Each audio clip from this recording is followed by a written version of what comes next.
Olá pessoal, sejam todos muito bem-vindos ao Minuto Logístico dessa semana. O Minuto Logístico é um canal que tem como grande objetivo compartilhar informações, gerar conhecimento e, acima de tudo, conectar pessoas que, assim como eu, são apaixonados por logística. Eu sou o Hélio Meirim, Head da HRM Logística, e no Minuto de Logística de hoje nós vamos trazer um tema muito importante, que é relacionado à gestão de estoques.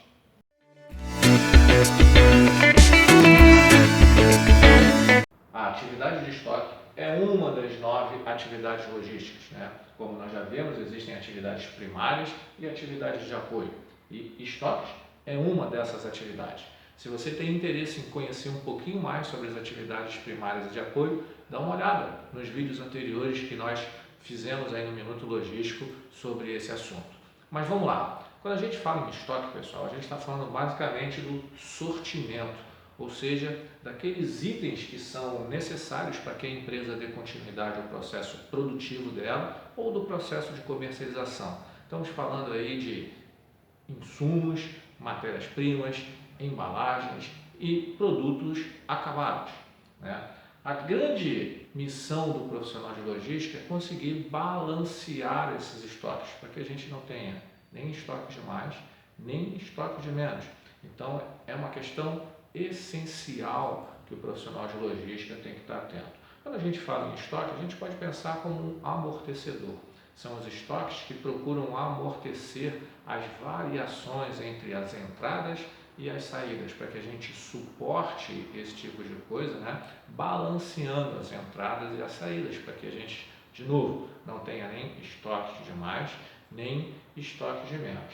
O grande desafio, né, que o profissional de logística tem é conseguir ter o menor estoque possível, mas assegurando que a gente não tenha queda no nível de serviço ao cliente. Ou seja, que a gente consiga dimensionar os nossos níveis de estoque para que a gente não tenha um estoque muito alto, mas que todas as vezes que o cliente diz precisar daquele produto, a gente tenha como atender no tempo que ele deseja, né? Ou seja, a gente tem que estar sempre atento a como a gente vai conseguir dispor dessas quantidades para atender o nosso cliente. A gente poderia também agrupar as grandes funções de estoque em duas grandes dimensões. Uma delas eu coloquei aqui, que é garantir o abastecimento, né, buscando principalmente neutralizar alguns aspectos. Que aspectos são esses? A gente tem que buscar minimizar, né, paralisações de operações ou paralisações de vendas através do estoque, para que a gente consiga neutralizar uma eventual demora ou atraso de um fornecedor, que a gente consiga suportar uma sazonalidade, para que a gente consiga suportar o risco, né, ou a dificuldade de aquisição de algum item. Os estoques também, pessoal, são usados para que a gente possa ter alguma economia. Economia na hora de gerar um lote econômico de compra, de produção, economia na hora da gente conseguir ter uma flexibilidade na negociação e na operação, e economia na hora que a gente consegue ter rapidez no atendimento dos nossos clientes. A grande questão é a gente conseguir achar a melhor forma de dimensionar o nosso estoque. E aí nós temos diversas fórmulas matemáticas que nos ajudam, né? Mas o importante é a gente ter na nossa cabeça que precisamos fazer sempre 3 grandes perguntas. Perguntar o que a gente precisa manter no estoque, ou seja, quais são os materiais que devemos ter. Precisamos perguntar o quanto, ou seja, qual é a quantidade mínima necessária que a gente precisa ter, e precisamos perguntar quando, ou seja, quando vamos ressuprir, qual a periodicidade. Então sempre a gente tem que pensar no o que vamos manter no estoque, quanto, qual é a quantidade que nós vamos manter no estoque e qual vai ser o período de reposição. Quando nós estamos falando de custo de estoque, eu trouxe alguns aqui para que nós possamos refletir. Quando nós estamos falando de custo, a gente tem, claro, o custo de aquisição, ou seja, o custo que foi gerado pela compra de algum insumo. Mas aí é importante a gente observar que o custo de aquisição não é só relacionado à compra, tem todo o processo anterior. A gente deveria considerar o custo de pedir, o custo que a gente teve em fazer a cotação, o custo que a gente teve em fazer a análise, englobando, claro, o custo de aquisição, o custo que você realmente pagou para o fornecedor. Um outro custo muito importante é o custo de armazenagem. Grande parte das vezes em que a gente adquire um produto, a gente precisa guardá-lo, né? E aí esse custo de guardá-lo, né, num armazém, ele gera um custo para nós.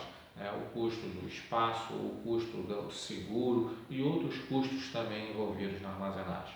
Um terceiro custo que é muito bom a gente olhar é o custo de oportunidade. Todas as vezes que a gente investe em comprar, né, um insumo, a gente acaba imobilizando uma parte do nosso recurso financeiro.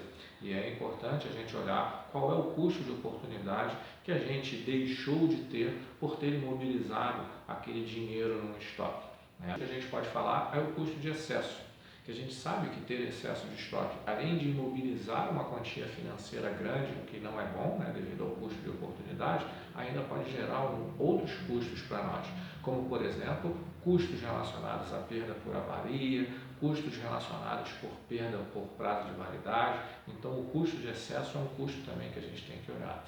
E um outro custo que também é importante, e esse muitas das vezes é difícil das organizações mensurar, é o custo da falta, ou seja, quanto custa eu não ter aquele item. Né? No caso da saúde, né, a ausência de um item pode custar a vida de uma pessoa. No caso de uma linha de produção, né, a ausência de uma matéria-prima pode paralisar a linha de produção por muito tempo, e isso tem um custo. Então, nós, profissionais de logística, temos que ficar atento a esses principais custos.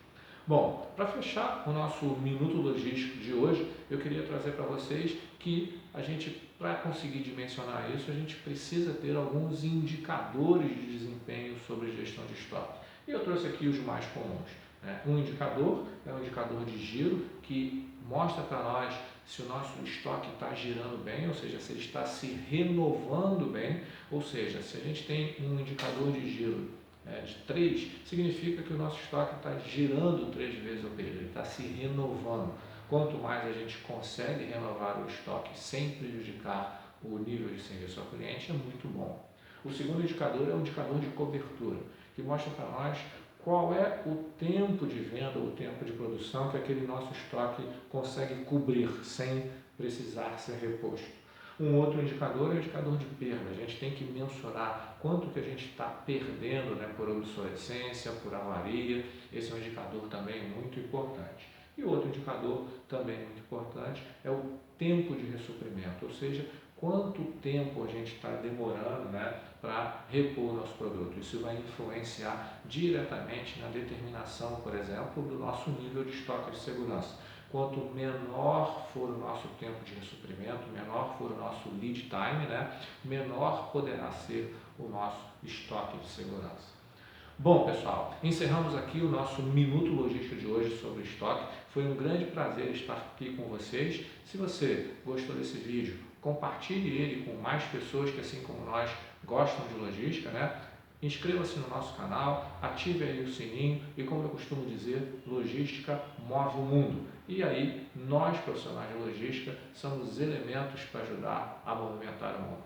Fiquem bem e até as próximas edições do Minuto Logístico.